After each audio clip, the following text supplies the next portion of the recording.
sorry for some of those poor tackles that came in and had to go against him because they didn't realize what they were getting themselves into. Hey, baby, let's go out there like a bunch of crazy dogs. Have some fun.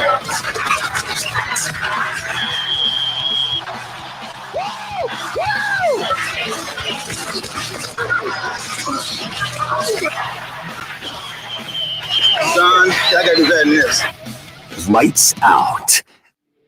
Sacking the cornerback is just like you devastate a city, or you cream a multitude of people. I mean, it's just like you put all the offensive players in one bag, and I just take a baseball bat and beat on the bag. So each time he came over there, I tried to tear his damn head off. Let's play some football. Let's play some football.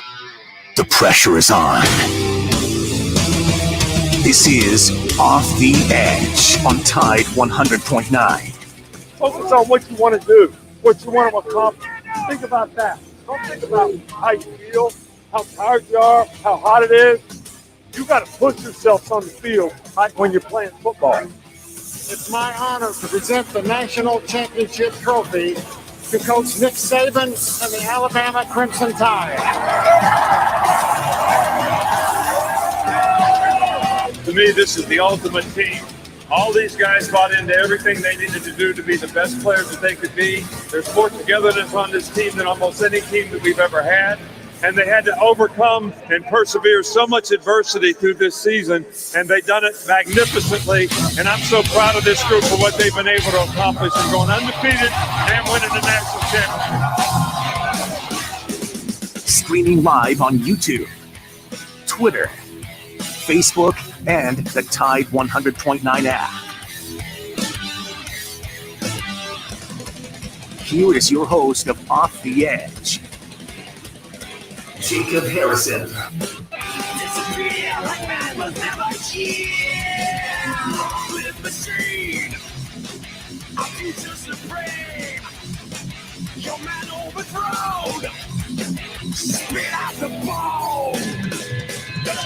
Hello there, good morning. Welcome in to Off the Edge, Tide 100.9. We have a wonderful day, a Labor Day, to talk some Alabama Crimson Tide football. We'll do that for the next 56 minutes here on your home for Alabama sports.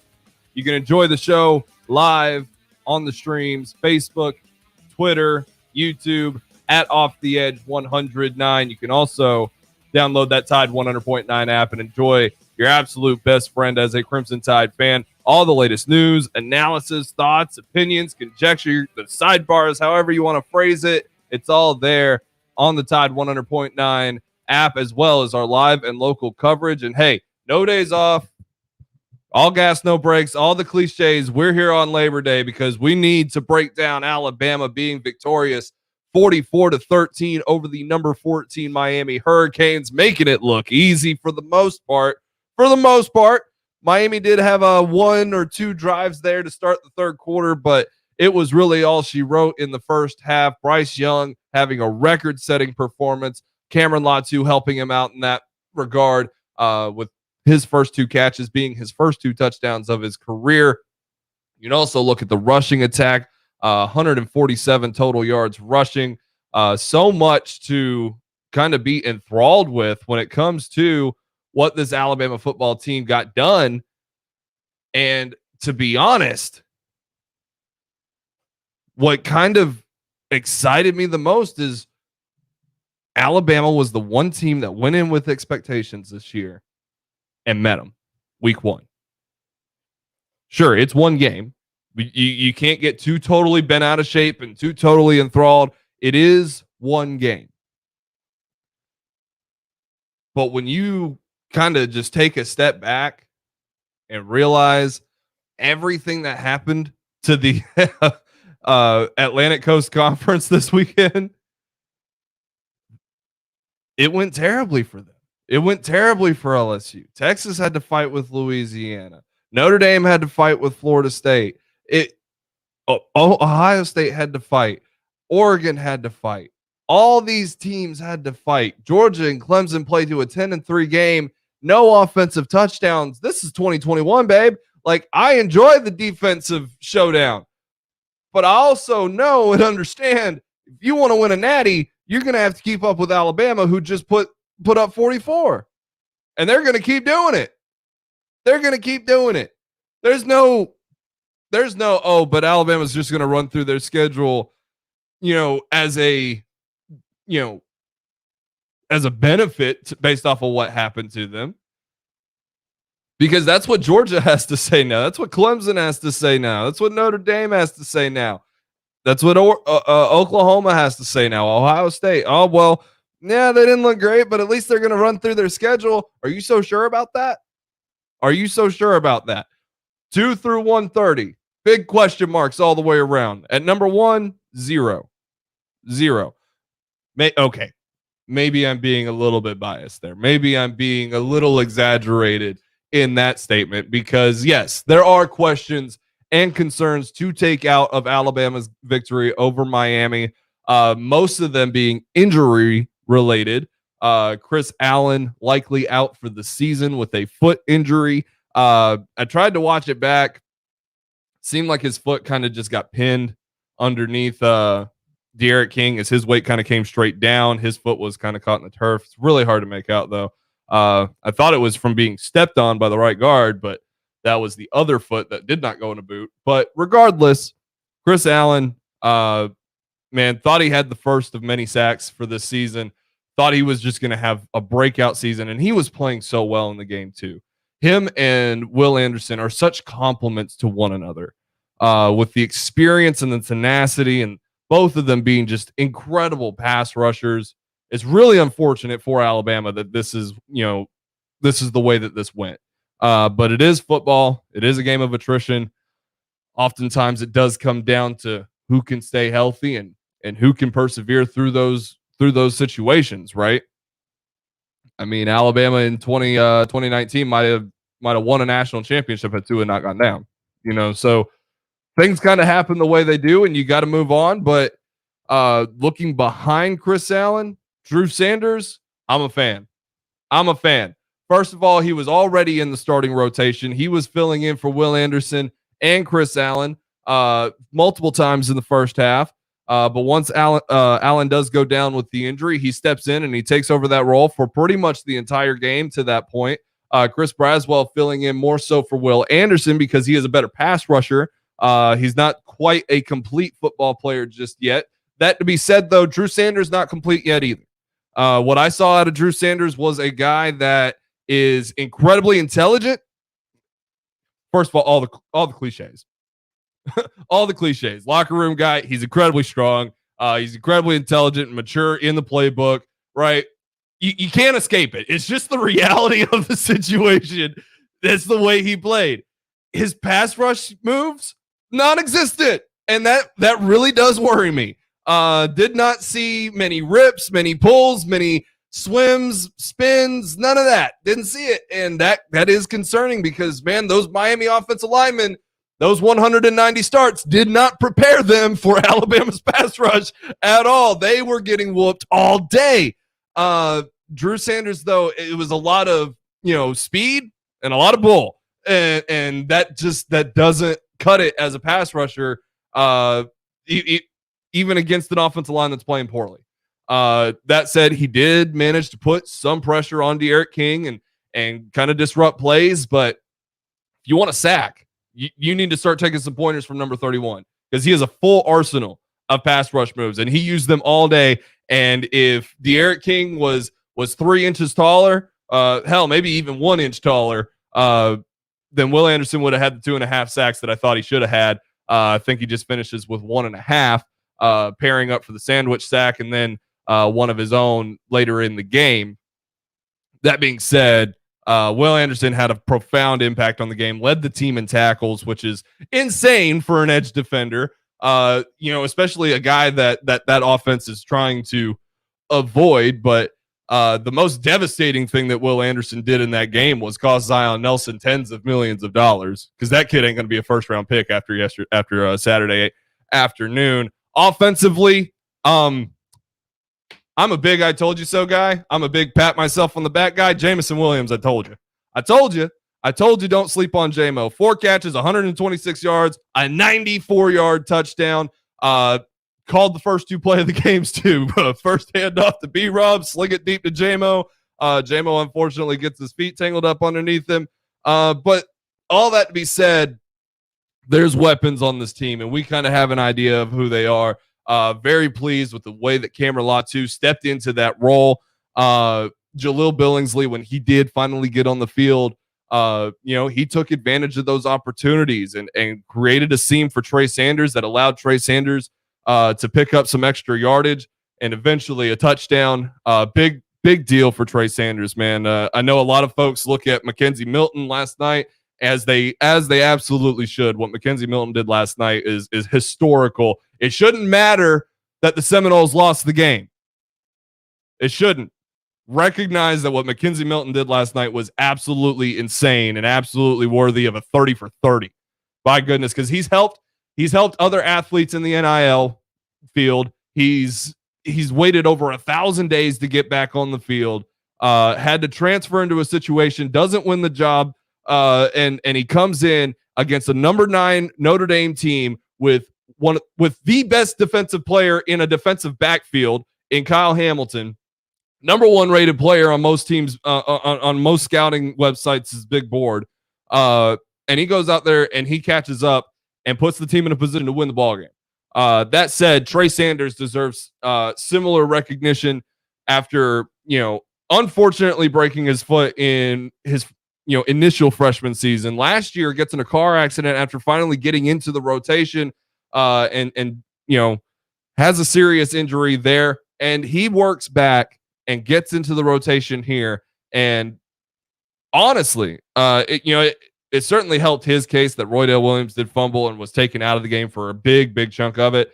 But 12 carries for B-Rob, 9 carries for Jace McClellan, 8 carries for Trey Sanders. Sanders outrushed Jace McClellan and was the only runner with a touchdown. That being said, Trey Sanders is my guy. That's the guy that I've hitched my wagon to. It's fully understandable, and you could see it from every running back. Williams didn't have the best game, but you could see it from every running back. These guys are all fully capable, and they're all going to make their plays throughout the season. They're going to take advantage of those situations. Big props to B-Rob. Brian Robinson had a good game, felt like a leader out there. You can call back to the sideline report of him, boosting Roydale Williams, telling him you got to be better than that. This is Alabama. You hold on to the ball. And that coming from a guy who's had fumble issues in the past. He understands, man. You don't want to be in a running back by committee like this and be the guy that put the ball in the turf. He knows all about that. So for him to tell you that, Roydale's going to have to take that in and put it into action, hold on to the ball better. But overall, man, you could go on and on and on about this team. Jalen Armour-Davis, Bryce Young himself. I mean, it really didn't even talk that much about the freshman quarterback who threw for 344 yards and 4 touchdowns and had an insane performance. I think if you're still doubting Bryce Young, you need to go to the eye doctor immediately.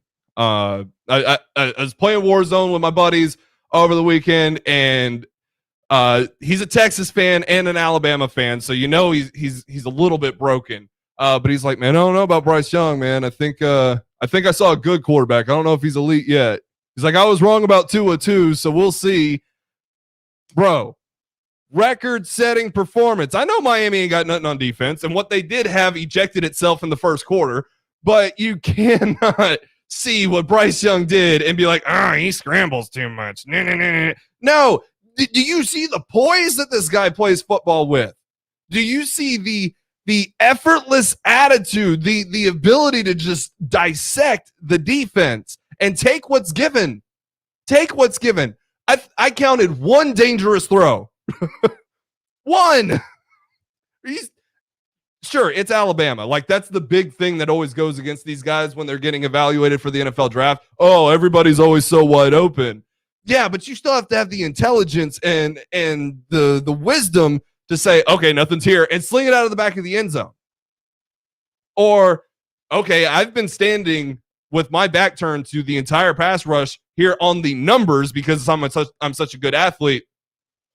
I'm going to dump it down to this guy that's right in front of me instead of continuing to look and look and look and look. I mean, you can say, I don't want him to scramble because I'm scared he'll get hurt. Did you see how many times he actually got hit in that ball game? And he took some crushing hits after he threw the ball. He really did. And he got up every single time. We can't be the same fan base that defends Devontae Smith to our dying breath that he'll survive the NFL because we saw all the hits that he took and the fact that he was 175 pounds soaking wet didn't matter. And then turn around the next year and be like, oh, Bryce Young is too small. He's not too small. He's wildly intelligent, knows how to use his body, and knows how to go forth and do good things on this offense. And he is a leader at that. The biggest thing will be to stay healthy. And I like the way the offensive line played. I did think that Chris Owens at right tackle and Dalcourt at center is probably the best way to go about things. Javion Cohen is getting some assists there from Evan Neal, who's just a bully out there.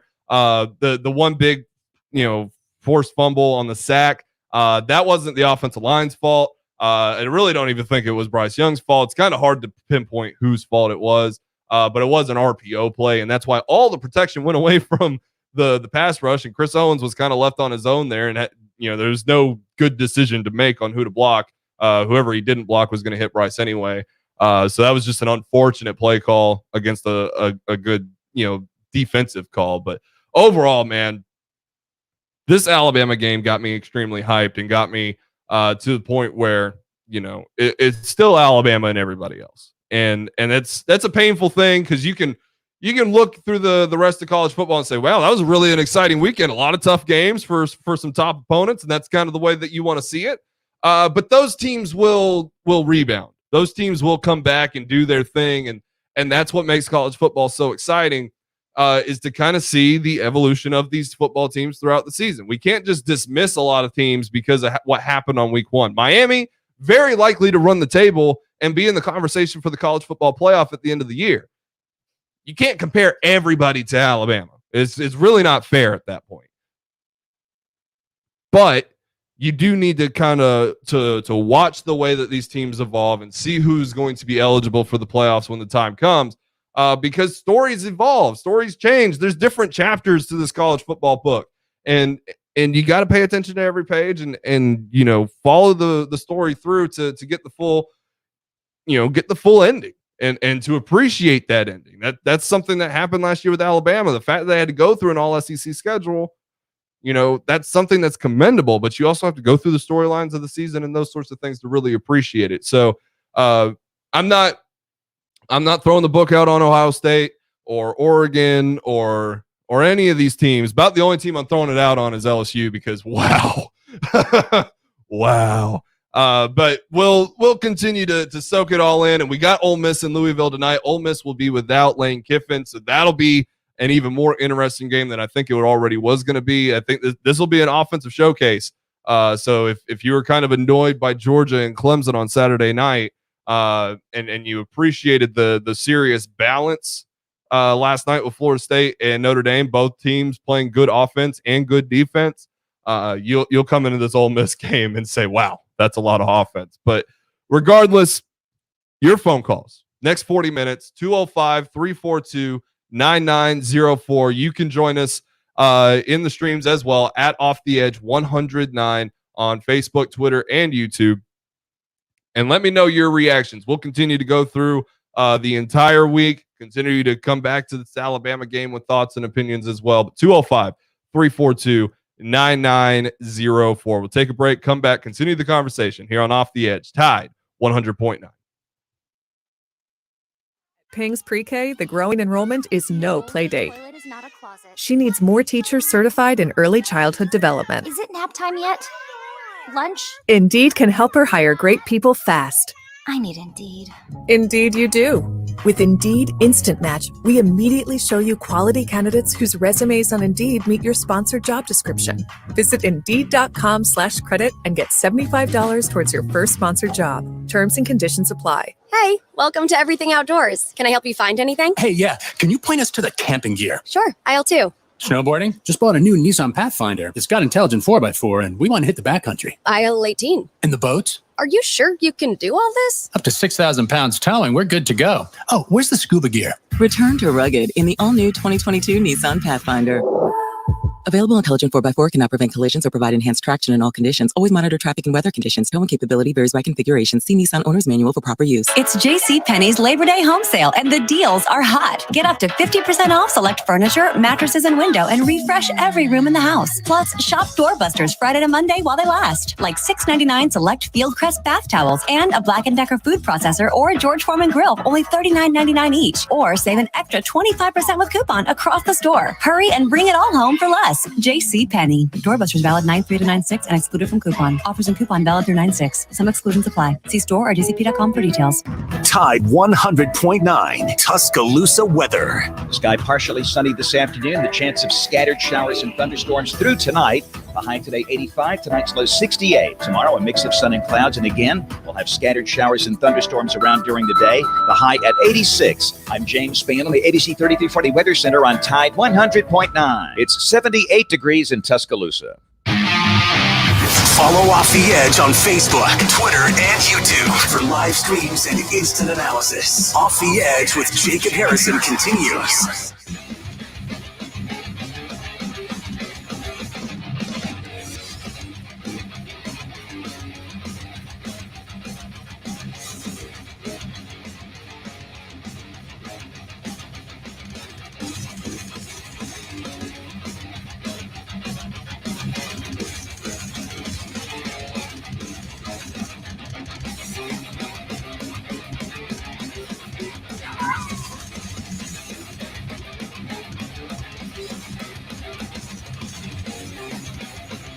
We are back here on Off the Edge, Tide 100.9, your home for Alabama Crimson Tide Sports. Jacob Harrison here with you. Joe Gaither behind the board. No days off. It's Labor Day, but we're in here breaking down Alabama football in a great opening week, official week one of college football. Gotta say, man, after the postgame show with Kerry Clark, which, by the way, 2 hours after every Alabama Crimson Tide victory, Kerry Clark and I are on with you, following the Crimson Tide Sports Network's broadcast of the game. And I turned on the LSU UCLA game, and it's a little bit closer than it was at times when I was paying attention to it here in the studio. But I get home, man, and UCLA just starts pulling away, right? And they're just dominating and dominating and dominating, first down after first down after first down after first down. And yes, Booty, great wide receiver, great. And at one point there in the fourth quarter, the color commentator, I think it was Brock Heward, said, just target him on every play. Like, just stop the play design. Stop trying to run the ball. Just throw the ball to that guy, because you don't have any other good players. Well, it's not necessarily that LSU doesn't have good players. Was listening to Josh Pate, who's quickly become my favorite national analyst, because there's a lot of logic in the things that he says. And he's talking about how talent doesn't just win the ball game. And it kind of clashed a little bit with things that I said last week, but I don't want the things that I said to be last week to be kind of taken out of pocket and, not in the way that I intended. So what Josh Pate kind of said was, you can't just be LSU and have all these 5 stars and 4 stars and waltz into the Rose Bowl and play a well-coached Chip Kelly, good football coach, by the way, and play a well-coached, extremely hungry football team at home and just expect to win because you have the talent. You have to do something with that talent. To put that in perspective and tie it back to the Alabama game, because we're the home of Alabama sports, is Alabama does, obviously, clearly, so much have all the talent. All of it. They got it all. It's a monopoly. It's really not fair at this point. There's a lot of people really concerned about the future of college football that are like, they've got too much. What are you going to do? Following the rules. We're following the rules. Change the rules. That Alabama's just got too much, right? Yes and no. Yes and no. You can bring in all the 5 stars. Alabama does. You can bring in all the 4 stars. Alabama gets their share. You can bring in all those players and not coach them and go 7-5 every year.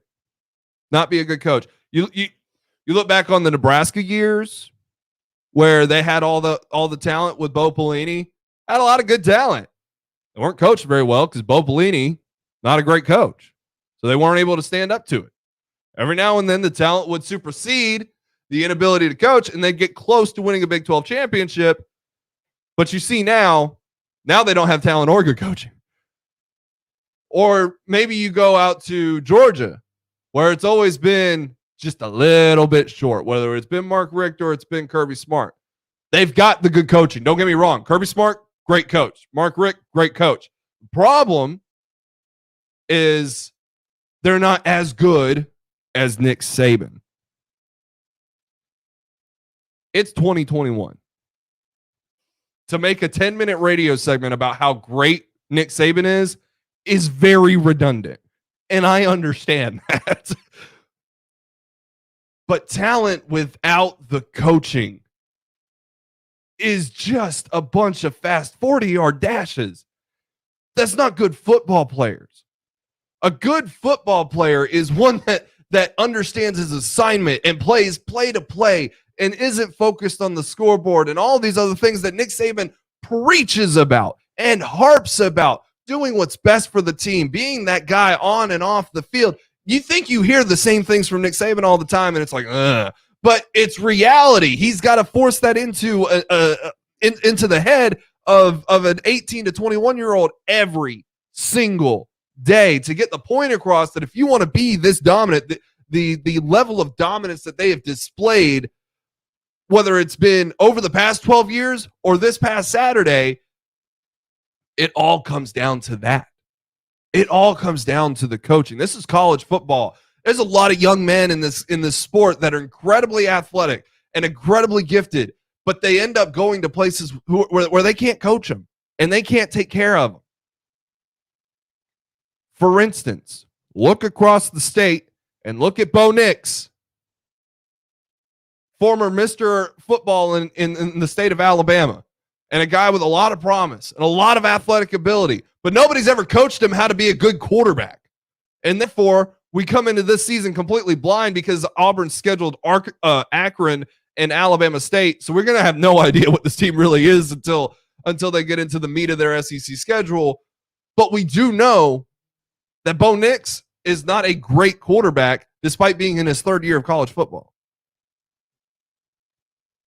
The reason we can look at Alabama every single year and despite them losing all those first rounders and be like, it's still Alabama. The reason we can look at Georgia and say, wow, they lost a lot in their defensive secondary, transfers, NFL draft, they're still lights out, is because Kirby Smart is a great defensive coach. The reason we can look at Lane Kiffin and look at his offense and say, well, that's going to be a good football team regardless of what their defense looks like, is because of Lane Kiffin is an incredible offensive coach. The reason we can look at Louisiana and say, well, you came up just a little bit short from Texas, but you're still in that range of 20 to 30 as far as the best teams in this sport go, is because they've got an incredible coach. Reason Florida State stays in that ball game last night, and the reason Notre Dame wins that ball game is because both teams were well coached. Coaching is what wins football games. Talent over experience, yes. Coached talent over experience. And here's the other part of it. There is a lot of talent on Miami's football team, and there is a lot of experience. But AJ Spur, who's from Miami and is very, very glued to what happens at UM, and I have talked about it on multiple occasions. If Miami is back, it's going to be like Texas has been for the past 10 years, as long as Manny Diaz is there, because he is not a good coach. Or he is not a great coach, an elite coach. He is not the kind of coach that looks Nick Saban in the eye and says, I'm going to kick your ass, and can actually back that up. So when you go back and you look at LSU and you look at UCLA and why Chip Kelly's band of misfits and with a quarterback whose name is too long to read,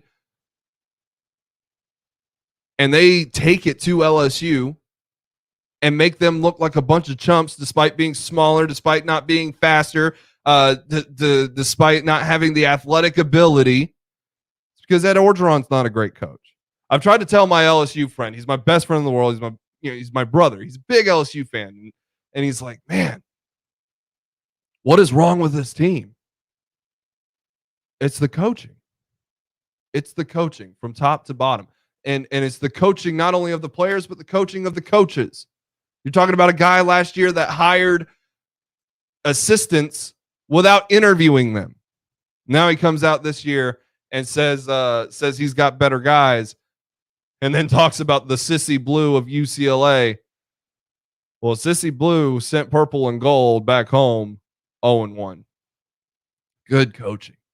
Good coaching. That's the one thing Alabama's got. It's the one thing that Alabama traditionally has is great coaching, elite coaching. That's why Alabama's number one.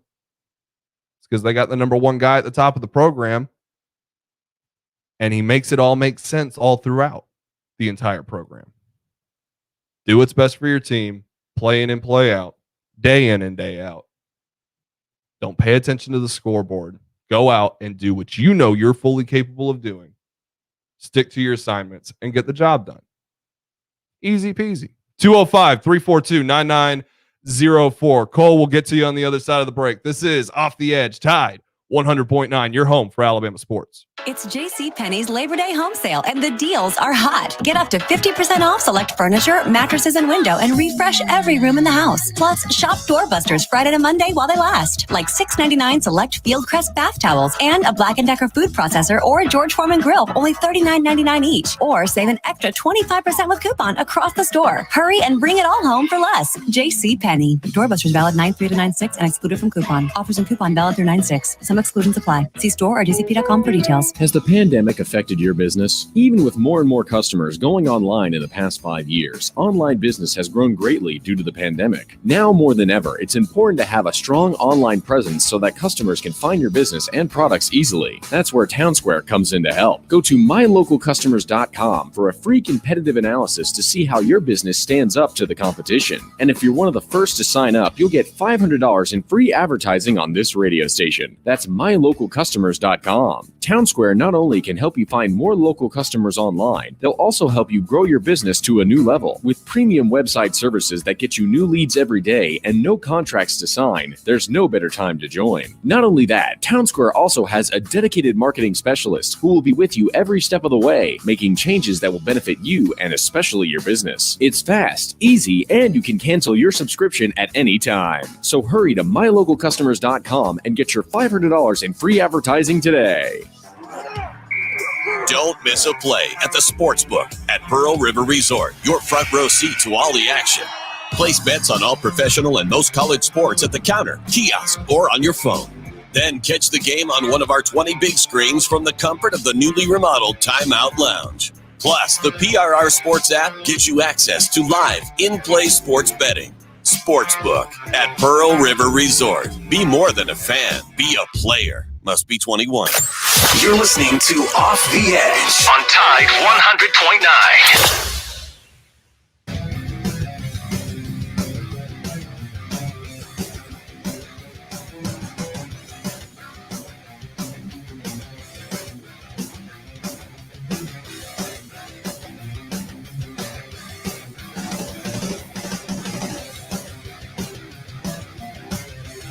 We are back here on Off the Edge, Tide 100.9, your home for Alabama Crimson Tide sports. Let me tell you about Alabama Vintage, AlabamaVTG.com, at AlabamaVTG on the Instagram account.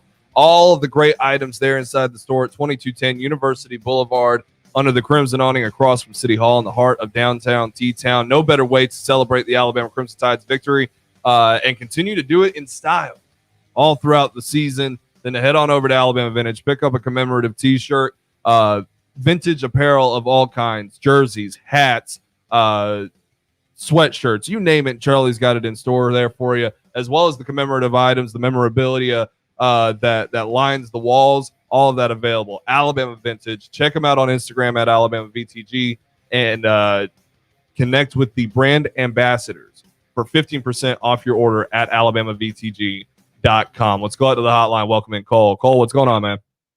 The reason why Georgia is like they are is because they can't get over the hump. Like with Kirby Smart and Mark Richt, doesn't matter who they hire, they can't win the big ones. Never. Like when we played them in the 2008 Georgia getting in blackout, they thought they were so good, and we just came in there and just ran them up. Like they can never. And when we beat them in Georgia in 16, they fell short. So it's just like whatever they do, they get to big games, they always fall short. They always have that potential to go up. And it's just like just a good season. Like they can never get to the title.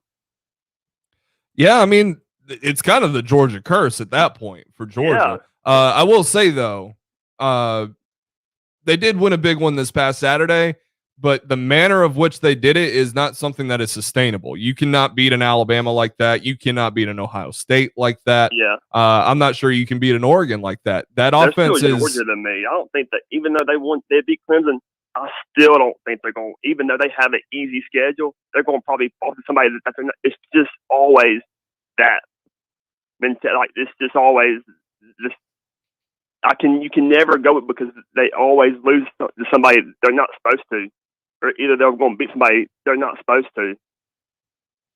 I mean, I'm pretty confident they'll make it to Atlanta and they'll face Alabama, but I'm also very confident that that'll be a buzzsaw beating and Alabama will take it to them and head on into the playoffs and leave Georgia back at home. You know, I mean, it's just kind of the nature of the Bulldog way. Yeah, it is. It's just they have all this talent. They have great teams, good coaches, and they still fall short. It's just you can never count on them. Cole, let's talk about Alabama and Miami. What stuck out to you, man? Ooh, I liked the defense showed out. I felt like defense looked good. I felt like very early on in the offseason, about the time that Henry To'oTo'o joined the team, is when I said, wow. Yeah. Wow, there's some depth on this defense and there's a lot of playmakers.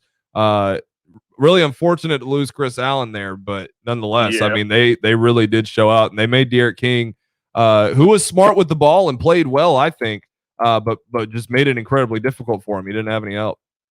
Mm-hmm. Defense was, he got hurt, he was okay though. Toe was, so that was good. Yeah, he'll be back. That could have been worse than what it was. So that was good. And then Trey looked good, running the ball. And then Jameson Williams had that wide open pass, took it to the house. That was awesome. So we look good. Week 1 was a good week. We'll see what happens down the road. No doubt about it, Cole, man. I appreciate it. Take it easy, dude. All right, man. You good?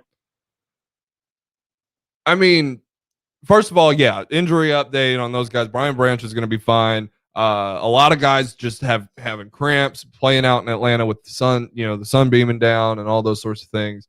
It's just early in the season. Henry To'oTo'o, though, and I told Ryan Fowler this in the post-game show, that was the most violent hit of the entire weekend. Fully convinced. I know there was some out there in Oklahoma, but or at least the one time Oklahoma played defense. That was a very violent hit. And all that to say, it was an elbow injury, and Nick Saban said after the game that he will be fine. So all things considered, very pleased with the way that defense performed. I thought the way the defense performed was something to truly behold and to appreciate and to take further into the season. We've talked a little bit about Drew Sanders and what he kind of brings. Joe, I want to play what Saban said about Drew Sanders and continue the conversation here. I wrote about the edge rushers that'll be filling in for Chris Allen's on Tide 100.9. But here's what Saban said when asked about who's going to be filling in for Chris Allen moving forward at that edge rushing linebacker position. Yeah, Drew's a good player, and we've rotated those three guys, all through camp and all through the spring as starters. Chris Allen is a fantastic player, though, and he's a really good pass rusher, and It really was a luxury to have him and Will on the edges as outside backers. But we have confidence in Drew, and we have a couple other young players that are going to have to Dallas Turner and some of the younger players that we have are going to get an opportunity to play now at that position as well. I think Saban may have just forgotten Chris Braswell's name. I think that's fair. He's dealing with 100 kids. But Braswell was the guy that also stood out throughout the game, and I thought he played well. With Sanders, he was already kind of in that mix. And that wasn't an impression that I had gotten because he and Braswell were both kind of, they were both, when we saw in practice, of course, they were both working together. Clearly the backups to Anderson and Allen. But, what that rotation was going to look like was something we weren't going to know at all until Saturday anyway. But Sanders did play incredibly well in that ball game. 6 tackles, worth every penny of it. Very versatile guy. Like, I'll tell you who he reminds me of without the pass rushing ability. And that's TJ Watt, a guy that can come off the ball and play out to the sideline on the weak side and can make those plays in the open field and those sorts of things. And just from an outside linebacker situation, that's something that's not totally common. These guys are usually just pass rushers that are just athletic monsters, but their intentions are always forward. With a guy like Drew Sanders, I wouldn't be surprised him dropping back in coverage. He's able to sneak a pick in or something at some point this year. He is an athletic guy. He's about 6'4", about 230, and I just want to see more out of the pass rushing moveset. That's something that is incredibly vital to that position. I know, this is him learning the position and being smart in the playbook. That's A+. Being a good run defender, that's A+. Putting pressure on the quarterback, I stress that a lot. There's nothing better. There's just nothing better. On the flip side of that, though, if you look at number 41, that dude's got pass rush moves for days. And though he may look undersized a little bit to some of these big offensive tackles, he can bull rush them too now. He's strong, and he's not bad in the run game either. He didn't get credited with a lot of tackles, but what I watched back yesterday, that guy was in on a lot of plays that he just didn't get credited for. And a lot of those were in the run game. Now, him crashing down and doing something as devastating as what Drew Sanders did, maybe not on the goal line, that 4th and 1 stop. Let me tell you, that was all interior defensive line, but it was certainly helped by Drew Sanders crashing that tight end into De'Aaron King and then Henry To'oTo'o playing cleanup. Very impressed with To'oTo'o, by the way.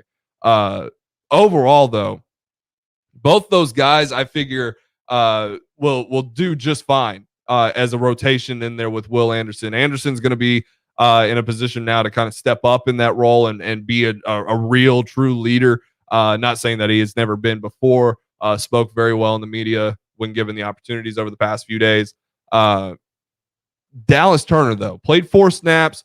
The best thing I saw out of those 4 snaps, and it's just 4 snaps, it's so hard to take anything out of that, is he's got a great get off. And overall, that guy's given a 5-star for a reason. Over time, he'll get a little bit more bulky, but he's a great athlete as well. I do want to see an opportunity to get some pass rush moves in, and maybe we'll see that against Mercer. I don't foresee them putting up, a 69-0 win against Alabama like they did against Point. But those seem to be the guys.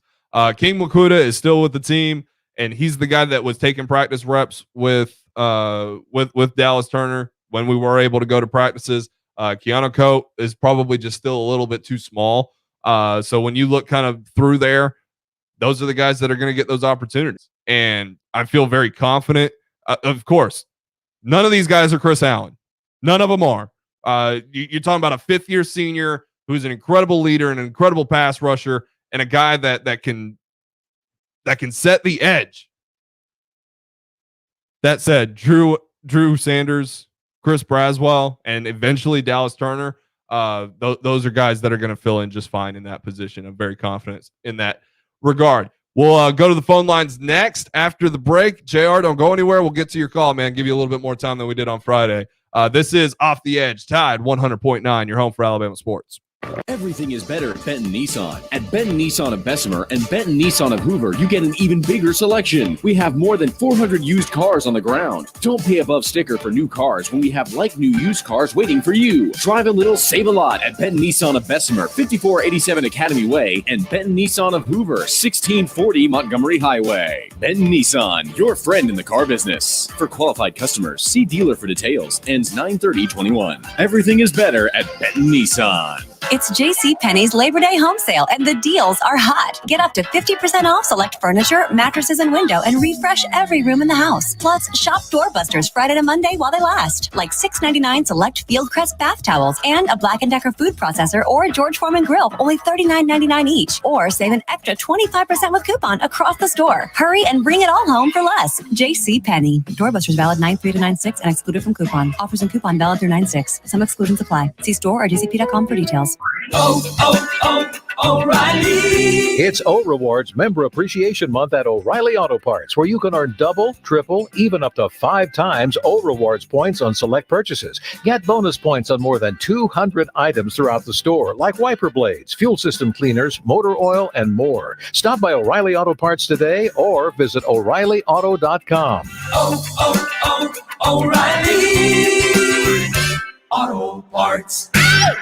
Tide 100.9 Tuscaloosa weather. Sky partially sunny this afternoon. The chance of scattered showers and thunderstorms through tonight. The high today 85, tonight's low 68. Tomorrow a mix of sun and clouds, and again we'll have scattered showers and thunderstorms around during the day. The high at 86. I'm James Spann on the ABC 3340 Weather Center on Tide 100.9. It's 78 degrees in Tuscaloosa.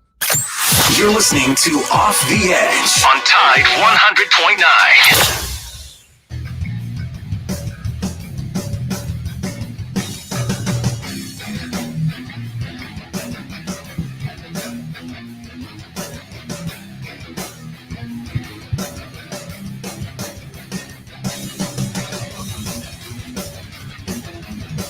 Close it down here on Off the Edge. Final segment, Tide 100.9, your home for Alabama sports. Time for a few phone calls as well. 205-342-9904 if you want to join the show. You can also join the show on the streams at Off the Edge 109, Facebook, Twitter, and YouTube. JR, man, what's going on?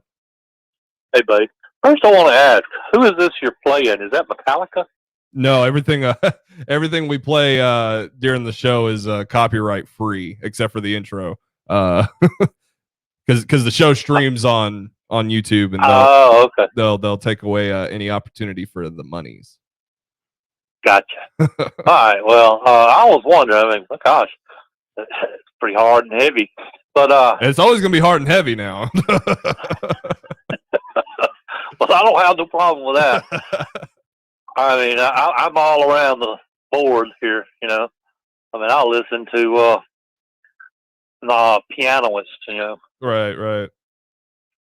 But anyway, Beethoven and stuff. But anyway, I want to get with everybody and kind of ditto to all the compliments on the Tide's opening game. And it just it's amazing that how well they did on this first game. It didn't even seem like they missed a beat, you know, from the national championship game. They just played that well.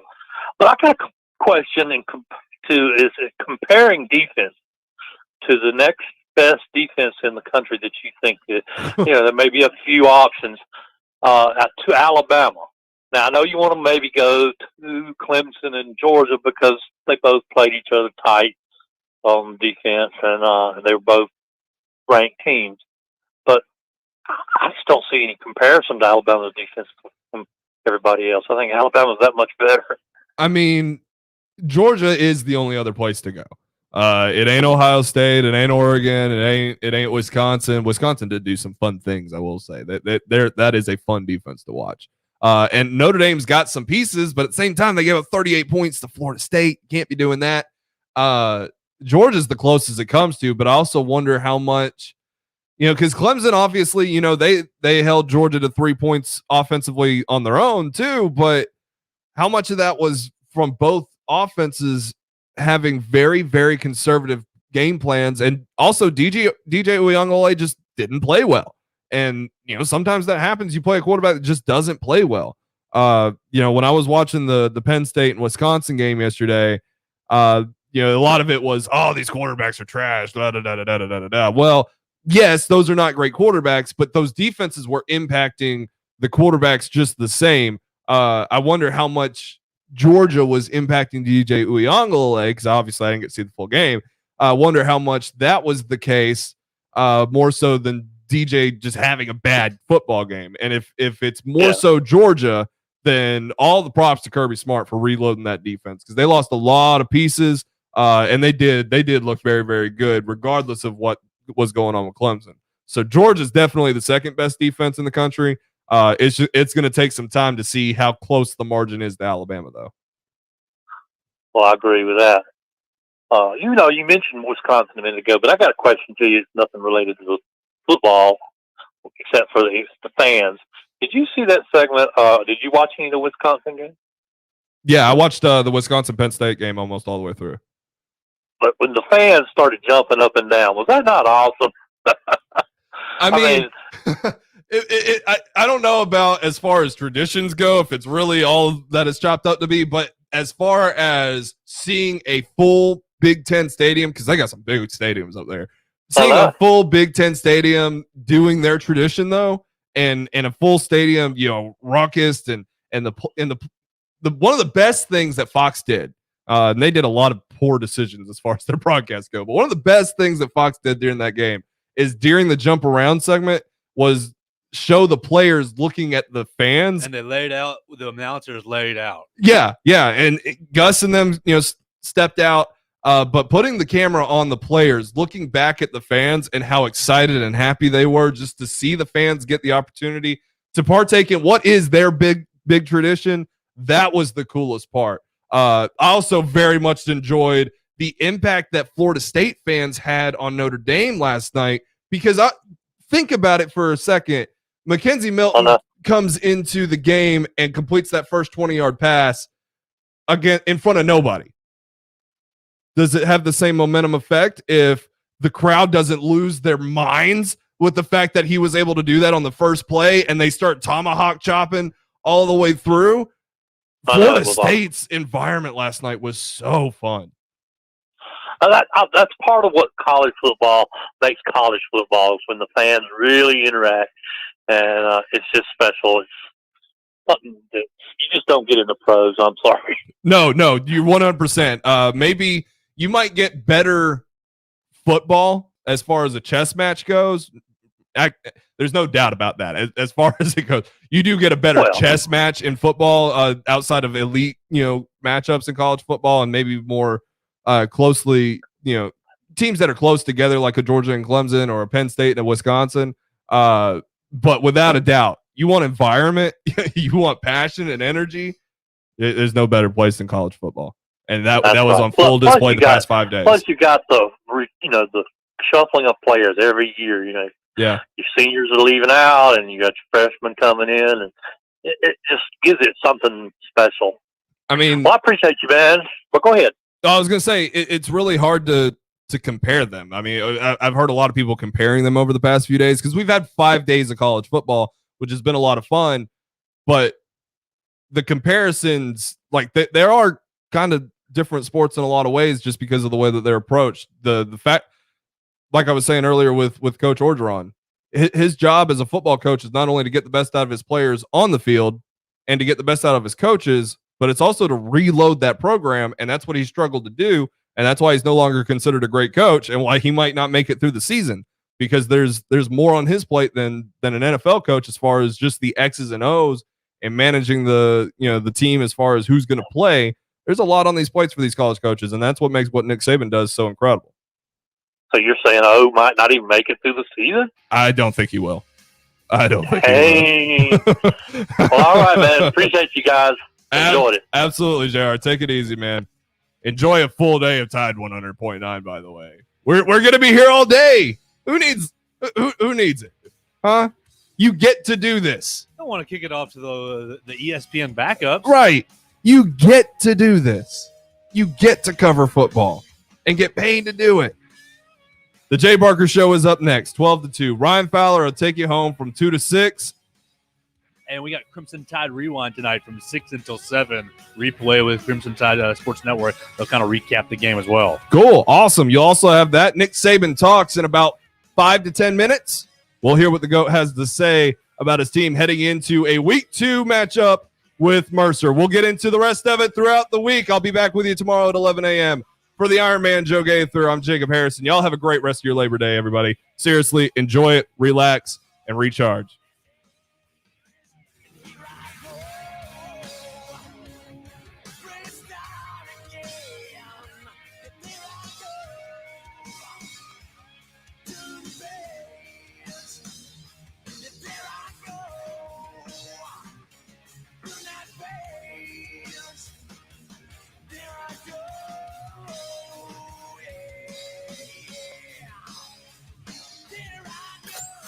Thank you for listening to Off the Edge.